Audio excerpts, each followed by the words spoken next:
Hi, welcome to this Rapid TV News video. I'm Joe O'Halloran, Editor-in-Chief, and I'm here with Faisal Mahomed, Director, BT Media and Broadcasting. So, it's been 3 years since our last IBC, and 3 years ago, BT had a magnificent booth in the open air showing 4K. That was revolutionary at the time. How have the last 3 years changed? Is that this now what was revolutionary now a commodity? I can't actually believe that was 3 years ago. I think being back at IBC just brings all the memories back to us. So 4K Liverpool versus Newcastle was the game. Since then, our organisation's been on a hell of a journey. We've now broadcast in 8K. We're now able to remotely produce games, which means the production suite, the galleries, can be anywhere, either in the UK or globally, due to high-speed connectivity. And just more recently, we're now able to broadcast through 5G. So a lot has happened in the last 3 years. How do you think the industry in general has changed in these 3 years of unprecedented business transformation? It's been one hell of a change.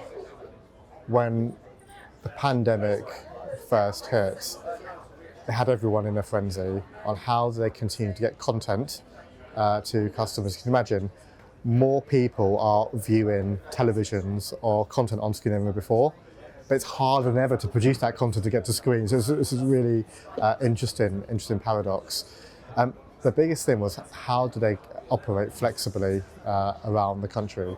Now, I just mentioned remote production. That gave broadcast an opportunity to be able to produce content from their homes, from different parts of the country, regardless from where the event would be. So flexibility was fundamental. And the second thing was cost.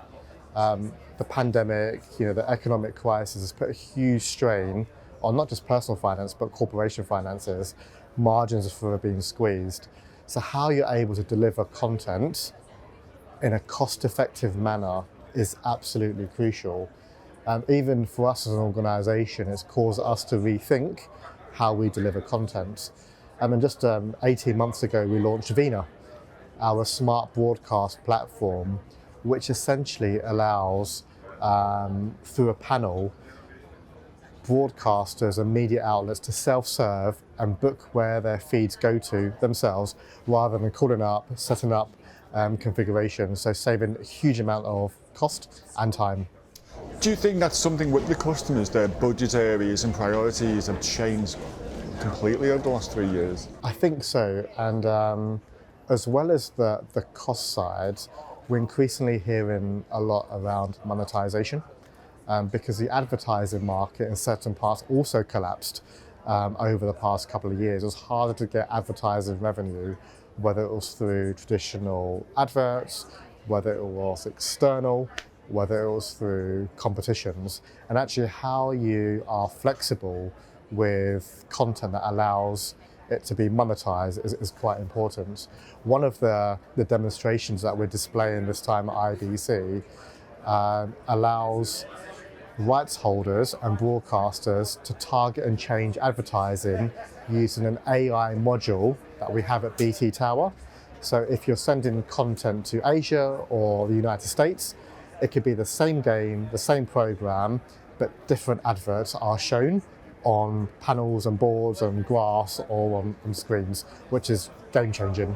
And is this using the power of the BT Global network and IP-based communications in general? Yeah, totally. I mean, we have our long-established global media network, which presence all over the globe. But actually, we've also supplemented that as well recently with what we call Virtual Media Connect, because you have different tiers of content, and premium content, broadcasters will look for that to go over a low latency, highly secure, reliable network. Lower tier broadcasters may want to push content over the public internet, whereby a dedicated global media net isn't always appropriate. So we've created technologies that allow us to encode, secure, and transport at a good commercial value for both parties. Now, you mentioned 5G. which is revolutionary if even 4K Ultra HD isn't these days. What are you doing in 5G, both from displaying content to consumers and also using 5G networks in a private network capacity? 5G, I think, is one of the most revolutionary technologies that's being rolled out by BT. If you think previously at a sports event, you'll have cables into cameras, and where you may need wireless, you may use an RF signal. What 5G allows is ultra high bandwidth for transmission of content. You can now bring the cameras into dressing rooms around the stadium, and not only for video, you can have audio, you can have talkback, you can have a whole range of other data features through that 5G connection. So that's the first almost use case as such for production. The second thing is having 5G private networks within the stadium allows the stadium and the teams, or whichever event, to create a whole range of in-stadium propositions. The worst thing is when you're watching a game and suddenly you can't upload, you can't send messages, and you can't interact with content at the stadium that happens. 5G enables that. Back in May, we had our first live 5G broadcast over a private network, which was the Saracens game. Very, very successful, very pleased. And we had some great partners, Neutral Wireless, Visilink, Mobile Viewpoint, Broadcast RF, which are fantastic organisations, alongside our partners EMG and BT Sport. But we then really developed that further. So for the Commonwealth Games, we also had a 5G private network, was delivering probably one of the most watched events this year around the country over 5G. So finally, Faisal, the next 12 months, there's some revolutionary technologies here, even low Earth orbit satellite comms. What can we expect to see in the next 12 months? I think increased transformation that are being driven by broadcasters. The Netflix model, with the recent moves in their share price, has shown that even some of the best performing content organisations need to consider how they're operating, and that has huge implications for some of the public sector broadcasters within the UK.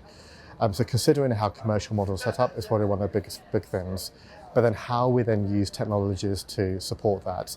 How do you use a combination of different distribution avenues, whether it's fixed, wireless 5G, wireless RF, getting that mix right is going to be fundamental for setting the landscape for the future. And this is exactly where we're looking to be.